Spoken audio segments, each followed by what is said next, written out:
say you can't judge a guy by the car he drives, but those people, they've never been picked up in a Jeep Wrangler with a penis pump in the back seat. Yep, I'll get into that on the list, but right now I'm going through the top 10 worst red flag cars a man can drive, and just 3 green flags at the end to help you out. At number 10, we have the Chevy HHR. This is the peak of retro styling gone wrong. Just deeply, profoundly uninteresting, okay? VW brought back the Beetle, which was, that's cool. Mini, they did it better. But this, it's supposed to look like, a compact 40 suburban carryall, which were really cool. But the HHR it kind of feels like a cry for help, right? Like you ran out of ideas. And the guy driving this, he's the one who brags about like wearing cargo shorts in the winter. And I also have to combine this with the SSR. Sure, the values are gonna go up soon, right? At number 9, we got the Lamborghini Sturato. And I'm sure, this is a really cool car, I get it. The off-road Lamborghini. It's all-wheel drive, cool roof-mounted air intake, 5.2 naturally aspirated V10, 602 horsepower, top speed 160. It's actually pretty quick for what it is. But the guy, I imagine driving it. Okay, so check this. Back in the day, I went on a date with this one security guard for just one night. He was a security guard at a nightclub, which is the worst type of security guard you could have. Super meathead, huge steroid forehead, just goes to the gym like it's his job, right? But he talked about himself the entire time, warned me he's got excessive gas because all the protein powder he takes, right? This is the kind of guy I see owning a Sturato because are we really going off-road here? Elevated ground clearance 2 inches higher? Okay, what are we gonna do with that? You know how much it would be to fix a dent on one of these? Your car would be totaled, okay? What are you gonna double bag it? Double PPF? Kick dirt, Lambo bro. I want 8-inch ground clearance, okay? 35-inch tires. Would that fit on that car? I don't think so. Titanium skid plates, replaceable bumpers for $700, not $7,000, okay? I wanna hit washboard at 100 miles an hour and it be a gentle massage.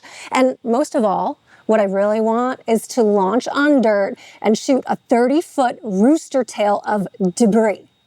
Yes, sir. At number 8, we have the Jeep Wrangler, the penis pump of the off-road world. And I know, great value, see them all over, but here's the thing.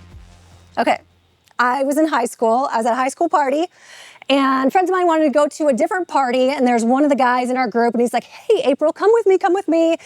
I didn't know. My friends were like, hey, he's cool. We'll all travel together, but you can go with him in his Wrangler.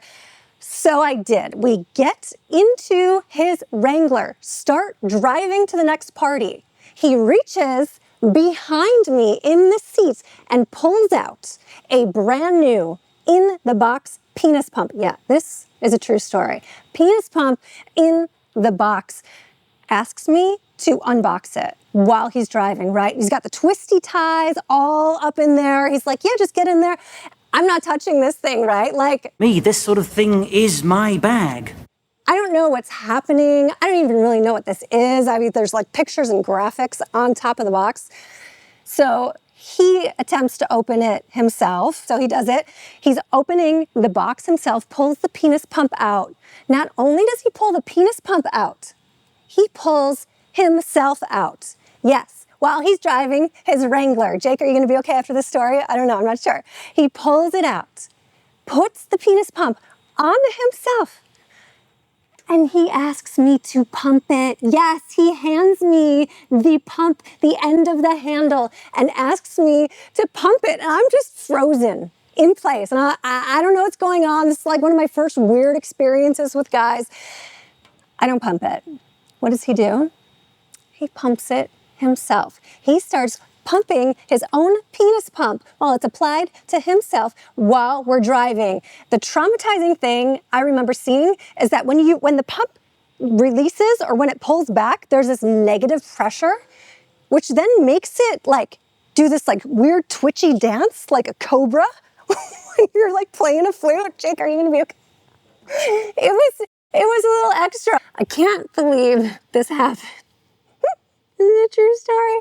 But the vacuum, the negative pressure in the penis pump made it jiggle, and that's stuck in my head. So every time I see a Jeep Wrangler, especially a white one specifically, I'm triggered. Also, I feel like I found some supporting evidence that this may not be the only case. I ran across this beauty written by Tavarish years ago. He knows. Number 7, Bentley. Now close enough, Chrysler 300. Look, Chrysler did a thing. Everyone did double takes. It's the baby Bentley. It looks way more expensive than it is. I mean, you could get it with a Hemi, which is cool. Yeah, but from 30 feet away, it looks like you've made it. You know, it's kind of like the tuxedo shirt of cars. The quality of this Chrysler product, I feel like reflects the grooming habits of the guy that owns it. Does that mean? And he's also probably the guy that wears like the Bluetooth headset and calls every waitress sweetheart, but he's a good tipper, you know? At number 6, we got the SC430, the most boring convertible ever made. Now, they exploded in value recently, and the only people that know why are the people that are buying them. So if you know why, can you please tell me? And I feel like the guy that drives this, he's the kind of guy that like lays his clothes out for the next day, the night before, and all his passwords are his mom's birthday. Aww. No. At number 5, we got the Altima. You knew it was going to be on here. It's the equivalent of the Gen Z stare. Okay? This car is the car that someone buys that knows nothing about cars, because you do one Google search and see their transmissions are garbage. And the guys who can't even Google, they drive this car, right? And the other problem is they're giving them away. Like no matter what your credit score was, you get a car, you get a car, you get a car. And you know the guy driving it, he hates his life, right? Like he's already mad at you before he pulls up. But there's one magical thing about the Altima. If one cuts me off, if they cut you off, you can't get mad at them, right? Like, I actually get mad if they don't cut me off, right? You can't get mad at a man-child who still owes on a 2014 Altima, right? At number 4, we got the Tesla Cybertruck. You buy the Cybertruck for strangers to notice you. Not the build quality, not the driving experience. Blind spots are ridiculous. You can't use it as a truck. You can't tow with any range, and the bed, like, no one uses the bed, right? So if you own a Cybertruck, you probably need to wax your balls to make up for the aerodynamics. Number 3, the PT Cruiser. PT stands for personal transport. It's personal. So check this. I come to Kansas, right? One of the first people I meet is Jake, our camera guy right here. Not only does Jake have a PT Cruiser, he's got a PT Cruiser with fake plastic split window in the back. What's wrong with you, Jake? A lot, actually. No, I'm just kidding. And I come to Kansas. I moved here from Chicago, and I questioned my life decisions for a minute. So here's the thing. We did have fun with shooting car treks last season and one, and my sweet used car salesman of a husband literally drove us in this. Right here, there it is. Most likely non-street legal, wildly dangerous, chopped cruiser on a Dallas highway at speed because he makes terrible life decisions. And now we're driving to the airport in this interesting PT Cruiser that has its doors cut off. Bald spot. I'm not shooting John Picar's bald spot. So the personal transport, here's the thing. It was designed by a guy named Brian Nesbitt, right? And his inspiration for it came from a dog, a pug, right? So now this all makes sense. Here's Nesbitt talking about it in the Los Angeles Times from 2000, saying he needed something that would define the car's personality. Quote, I found this description of a pug. Nesbitt, the cruiser's principal designer, says from his Detroit office. It says that they're an acquired habit. They're individualistic, tough, and opinionated, independent, resolute, muscular, with a compact body, strong presence, and personality, but rarely aggressive, and make a rewarding companion. And that was the personality of the vehicle I was looking for. Nesbitt, I think you found it. But check this, even more, all right? Nesbitt was then later hired by GM to design another car, which you're not ready for this. I can't make this up. I cannot make this up. It's on Google. It just takes one Google. If you drive an Altima, you're not going to be able to look. But I don't think you're ready. Okay. The car was the HHR. I can't make this up. GM hired the guy who designed the PT Cruiser and asked him to do it again with the HHR. Number 2, a new Mopar Up badge. Okay, there's more fake Hellcats and SRTs driving around than real ones, right? Like, why? Why are we doing this? Guys are tricking people into thinking their V6 Challenger is a Hellcat with badges. and a cut muffler, right? If you're gonna go out with one of these guys, don't be disappointed that the performance doesn't match the advertising. And at number 1, we have the Maserati, all right? You have to be a complete moron with your money. It's the worst financial decision you can make. Okay, you buy new for 100K, a few years later, they're worth 30,000, right?